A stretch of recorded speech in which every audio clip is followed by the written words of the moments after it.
I imagine Min Min Peach is not the most fun matchup in the world. So Probably not. I would say it's probably one of the worst. But yeah, this is pretty big because I know Yalmanac talks a lot on Twitter about like the Peach mains dropping their combos that he thinks are like so simple. So, well, from my understanding, cause I haven't been able to see Yalmanac play in person. From my understanding, he's a very like task big combo Peach player. So. I've seen him come out a few times for those Bob-on monthlies, and that's exactly right. I mean, obviously he's good at the game. He's got neutral. He's the #1 in Houston for a reason. But the biggest part he excels at is those combos. Already dropping one. Yalmanac. That's crazy. What happened? Oh no! After everything he said, man. But it's like I said, it's gonna be a high stakes match. We've seen that Muteace not he's definitely decent at the Peach matchup, but he did lose to Umeki. Right. I mean, of all Peaches to lose to, right? That's definitely the one. But yeah, Muteace was allegedly better than Umeki.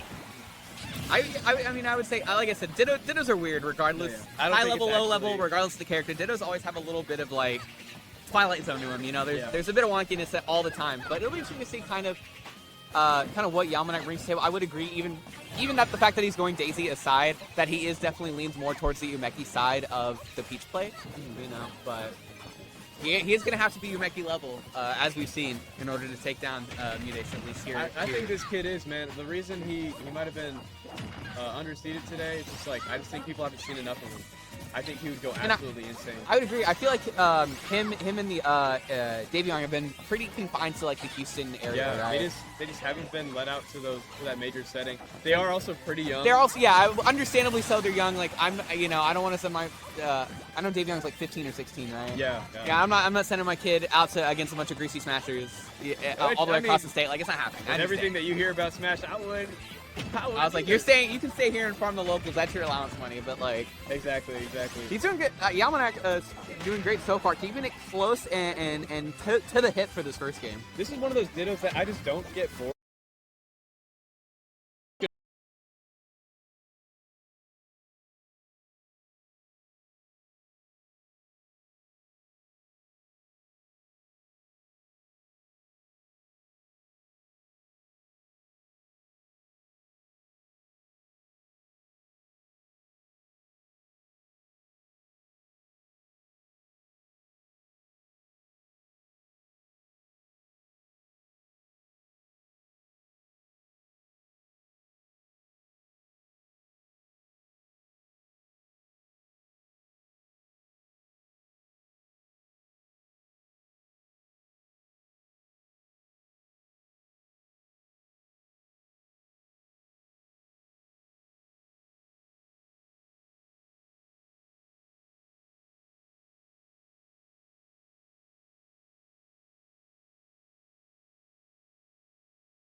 By the beginning of the game. And it's looking like Muteace's game to win. Dang. To even it up 1-1. Yeah, I was about to say, I know at Route 512, Muteace and Memphis played, I believe. Yeah. Again in winners quarters. Mew took that a semi-convincing 3-0, but I mean, I mean, we may as well knot it up at one apiece here. This is gonna be pretty hard for Yalmanac to get themselves back into the game. Yeah, but you know, I don't want to dog on Memphis or anything. I think Yalmanac is just a different breed of Peach. I think a lot of people also tend to underestimate him because he just recently came into the offline. Yeah. He was a big online player, but yeah, just coming into Houston, I don't think a lot of people were expecting someone of this caliber to just show up and suddenly become number one in Houston. Yeah, absolutely, and it was definitely a surprise, I think, for a lot of people because, like you said, Yalmanac definitely sticks. What a tomahawk grab! A tomahawk into the old game winner, the backdoor at ledge, baby. It was that the tri-state twister. The tri-state twister, yeah. Yeah, that's it. And like you said, he's out of it. But look at that, he's getting the advantage now. He just needs to take this stock without losing much more percent. That's about as much percent as I would allow him to lose. Without it being like basically unwinnable. Never mind. It's over. It's over. It's over. But this game is really important. So that's definitely why Muteace probably bringing out the big guns right there. Gets the winky face too to bring him into that kill confirm range. I think that the tournament matters. The tournament did kind of matter. They led right into the forward air, and Muteace gonna knot it up at one piece. Yeah, bringing it 1-1, going on to game 3. This game is crazy important. Obviously, every game is important, but game 3 determines who gets that game 5 stage counter pick. And obviously, when they're playing the same character, it just comes down to personal preference. You want the stage that you lab the most on. You want the stage that you beat the most people on. And that's what you get if you win this next one right here. And it's just, again, it just seems crazy.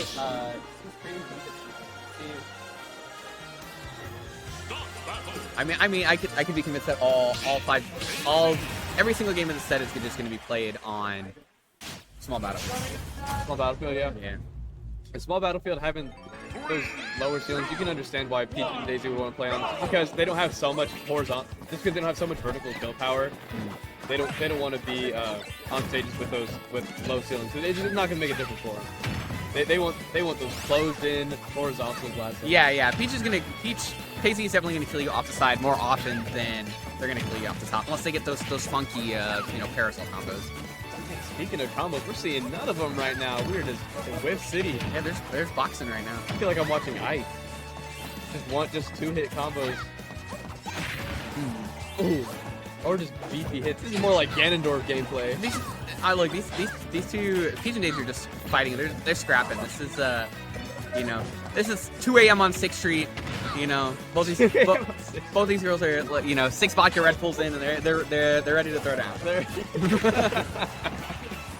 I couldn't say it any better myself. They're just swinging, man. Yeah, this is good. This is good Smashy Bros, if you ask me. Yeah, they're both piecing each other up right now. They're going blow for blow. Oh, it's still not going to be Mute in the lead first. Yalmanac keeps himself alive, gets the bear. Now Stitch Base! Alright, well. Didn't matter. We're at 2 stitches into Mr. Saturn so far. It's like a Yalmanac and Muteace thing, specifically to throw away those turnips that are like special. Like the stitch, the dot, the Mr. Saturn, the bomb. Just because they know the opponent can use them. That's true. Yeah, you don't want to give it away, and it can kind of like it definitely got his 0-0 gameplay. And hold on. Yalmanac showing us why he says that on Twitter. Why he says that you need to learn your combos with Daisy and Peach. He almost did it again. He is that Peach. He's going up potentially 2-1 in this game. At least 2 stocks currently, with a near 3-stock lead for Muteace when he was down. And the awareness too, he definitely had to adjust his combo a bit because he was at max rage, right? So he had to do it a little bit differently, close it off with the forward air instead of the Peach bomber. The fact that he recognized it though, that he had exactly max rage, and he was able to adjust to get that KO. Now up an entire stock, Muteace trying to get a combo picking up of his own, not going to be able to. Yalmanac just playing on defense now, gets the pimp slap to send Muteace to the other side of the stage. Needs an 86, man. Like he's gonna have to pull one out of his own in order to take the lead in the set. Like you said, Gumbo, this third game is so pivotal. Like having that bonus factor of of threatening the set win is crazy. We are back to 6th Street right now. We are scrapping, just going for those nairs and forward airs. But this is perfect for Yalmanac. This is exactly what you want is the scrapping, because eventually, like, you keep scrapping, you're gonna win the game. Yeah, exactly. You want to take those trades. It's just like the snake game plan, man. You just want to take the trades, and they're probably going to be in your favor because you die after them. Yeah, yeah. They're bum booties there on the side of the stage, but still holding it on. And the air. Yo, up 2-1 over Muteace. He's gonna have to turn it on if he wants to remain the best Peach in Texas. Not even in the world, in Texas, man. And with that aside, to get that winner's top 8. And they put Yalmanac at 5th seed. 5? Yeah, they put him at 5. Dang. They put him at 5 and they said 5 is too low? They said 5 is too low? Yeah. Yeah. Absolute insanity right there. Yalmanac able to whip out that combo on Muteace. And now, Muteace is going to have to keep himself alive here. Like we said, Muteace likes to adapt. Lost a game, won a game. Now he's lost another game. His back is to the wall now. There's no more room for adaptation. He's got to make that comeback right now. Yeah, I mean, that's the... Mew knows what the losing con is, right? And that is Yalmanac gets that hit. So obviously he's gonna know when and where Yalmanac can get those crazy 0 to deaths in. And he's gonna have to like force that extra neutral, lock down and play it there. And he's got a great start already. He's got 95 on Yalmanac to his 27. I thought you were gonna say that Muteace's con was having to play more sets of Smash. That seems to be like his deal breaker when he has to play more of the game. I mean he's been very public about like. That you know, the hand health and stuff like that. So he's just gonna have to out neutral him, right? Yalmanac's gonna have the combos on lock, and there you go.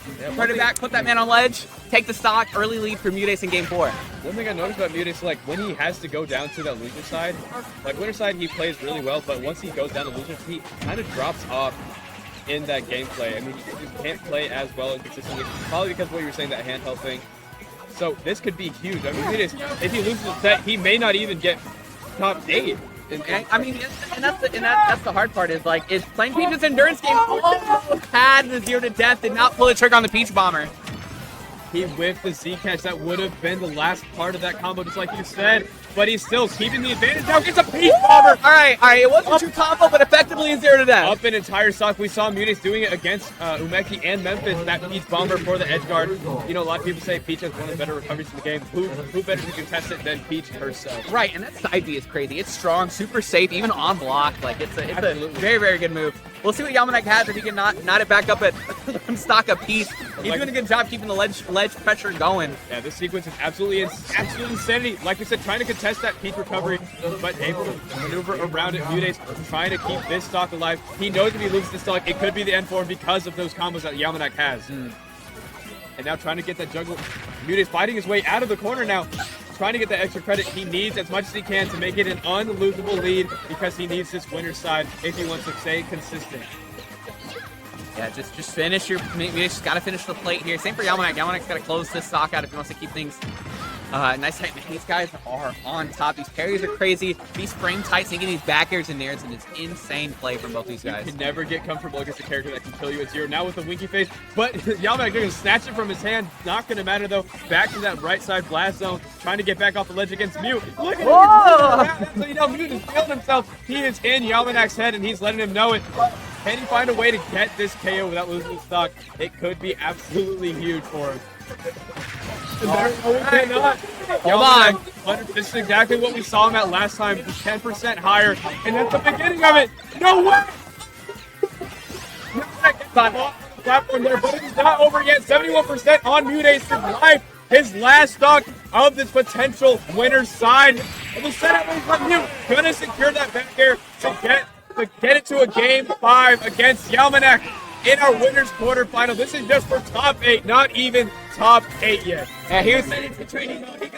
Yeah, he was holding on for it. I think came in with a forward air. Fast fell maybe a little too soon. Who knows? I'm not quite sure where that thing was going.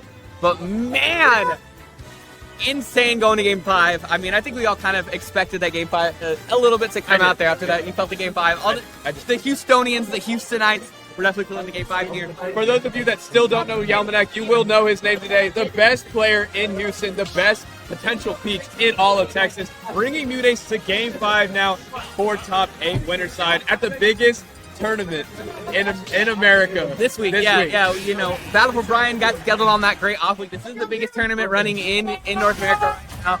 We'll see what Muteace has, if he can lock it down, play that bigger neutral, that trade game, or if Yalmanac's going to find that opening. Even Houston now isn't just the only ones rooting for Yalmanac. Everybody wants this kid to win. They didn't believe because they just didn't know that this guy was packing this much heat. And look at that, we're back to even. Normally we see Muteace, once he goes in those game 5s, he just absolutely destroys the opponent until 3-stock him. But Yalmanac can keep, if he keeps himself alive, this would be very scary from you. For sure. He just has to, like, not